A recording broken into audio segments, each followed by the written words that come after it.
La verdad que lo sigo de cerca desde hace mucho tiempo, me gusta ver en todo sentido a las nuevas generaciones, en lo empresarial, en lo profesional, en lo político. El joven es un elemento que toda sociedad debe cuidar. Para mí, al joven y al adulto mayor.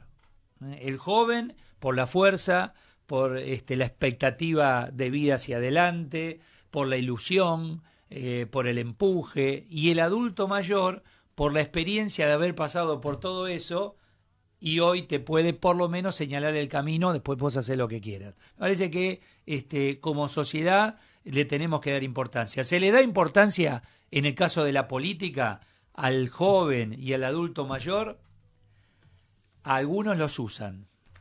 Miguel Saredi es dirigente político y está en línea. ¿Cómo te va, Miguel? Hola.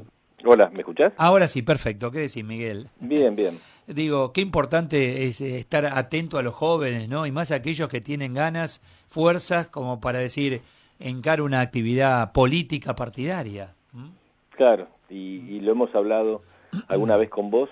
Cuando no hay reglas de juego, también los chicos y los jóvenes no saben a qué abocarse. En general, en la política, la juventud siempre fue muy utilizada, ¿no? Cuando éramos muy jóvenes se decía para pintar paredes. Me hacen poner afiches y pintar paredes y después nunca puedo participar. Y en general la juventud, que es una etapa de la vida con mayor grado de idealización de algunas actividades, en la política fue utilizada para algún tipo de extremismo, ¿no? Eso ha sido muy habitual. Lo que pasa que en el sistema político argentino, y lo hemos hablado con vos, la falta de partidos políticos con democracia interna y con formas donde canalizar las inquietudes para la participación pública, hace que a la juventud muchas veces se le complique de qué manera poder participar, ¿no? Esto es una situación absolutamente difícil. Hace muchos años, no sé si vos recordás, Eduardo, algunos partidos tenían hasta un cupo para la juventud. Sí, Daba no. Sí, se decía sí, el 25%, el histórico justicialismo, por ejemplo, le da un 25% a la rama femenina, hoy seríamos muertos todos por decir el 25%, y no decir más de la mitad para la rama femenina, el 25% para el gremialismo, el 25% para la política y el 25% para la juventud. Eso que existía en ese justicialismo histórico, y que existía también una juventud radical muy importante en Franja Morada hace muchos años, con mucha militancia universitaria.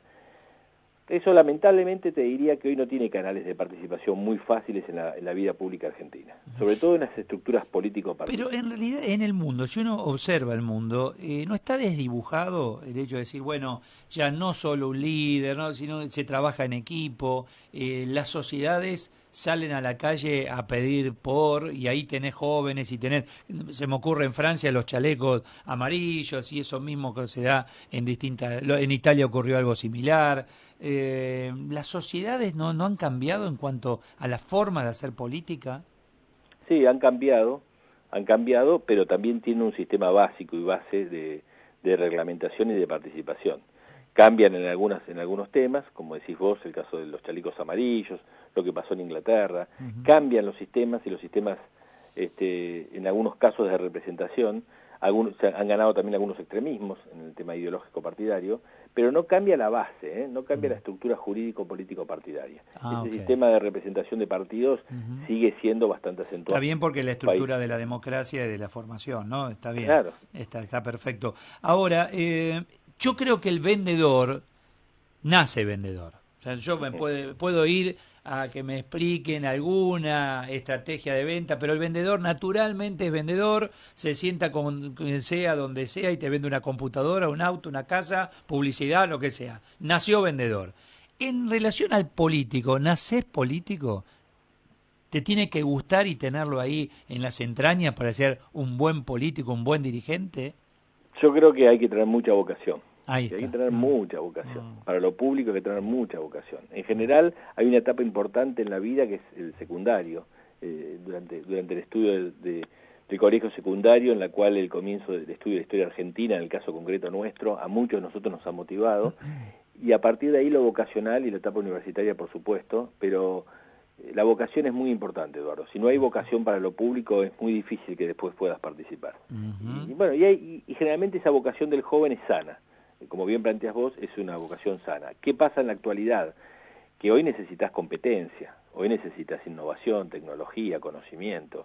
Es decir, si el joven es un joven sin ningún tipo de formación ni educación, ¿qué es lo que nos pasa en la sociedad argentina? Bueno, lo mismo te pasa en la actividad pública y en la actividad política. Entonces, cuando anotás los gabinetes, estaba leyendo una frase tremenda de Malamud, justamente por lo que pasó ayer, ¿no? Que decía, el problema no es la utilización política, sino la incompetencia, de lo que pasó ayer con el tema tan triste, tan doloroso de Diego Maradona.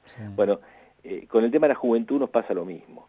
El problema, si a los jóvenes se los utiliza políticamente o no, si van a un extremo o al otro, puede ser, viste que hay muchas críticas con la cámpora, no cámpora. Lo grave es que los chicos no sean competentes, que no estudien, que no se formen, por ejemplo, que no sepan en esta sociedad del conocimiento, bueno, lo que significa hoy graduarse, porque después esos chicos que ocupan cargos públicos deben tener formación y deben tener educación. Entonces, todo pasa y termina pasando también por ese lado. Ahora, y en una sociedad donde poco ejemplo, ¿no? Por lo menos lo más visible. Hay muchos de ejemplos, pero no son visibles. Ayer, recién lo discutí aquí con un abogado penalista. Digo, escuchame una cosa, yo veía por televisión gente agrediendo a los uniformados, le tiran piedra, los provoca, le tiran botella, y el uniformado se tiene que quedar ahí mirando. Yo digo, ¿dónde estamos? A mí no se me ocurriría nunca ni levantarle la voz, Miguel, a un uniformado, porque es la autoridad. ¿Qué se dio vuelta en esta sociedad argentina? Bueno, no hay sanción, no hay norma, no hay Estado. Lo que viste ayer es la falta del Estado del cual hablamos tanto tiempo. Si vos, ante el incumplimiento de la norma, nunca hay una sanción ni en un colegio a quien pinta un grafiti y no termina una sanción a quien le tira un botellazo a un policía, no hay ningún tipo de Estado posible. El Estado se fue creado, también lo hemos hablado tantas veces con vos, está creado justamente para que haya una serie de normas que vos y yo respetemos. Y si alguno no la cumplimos, tenemos una mínima sanción hasta una máxima sanción. Cuando eso no existe, es eso que estás viendo. Y eso es lo que le pasa hoy a los chicos y a los adolescentes. Pero a ver, ¿eso lo tenés que explicar? ¿Lo tenés que enseñar? Porque eso empezó en casa. Es decir, vos sabés quién es la autoridad. Y vos sabés que tenés que respetar a la autoridad. Y no es por temor, es por el respeto mismo. En la calle pasa exactamente el adulto, buen día señor, un señor que es mayor. Yo entro a un lugar y aquel que es mayor que yo, y el que es menor también, vos saludá. También digo, son pequeños valores, pero en el fondo son, en su conjunto, los grandes valores. Pero ya tenemos un par de generaciones por lo menos, Eduardo, criadas en el disvalor y en el no cumplimiento de la norma. Con lo cual, lo que vos y algunos intentan o intentamos hacer en nuestras casas ya no es masivo. Si eso además lo repetís en los medios de comunicación, y en las escuelas se repite, y en las escuelas, lamentablemente. Entonces, cuando pasa eso ya no es más un tema de valores.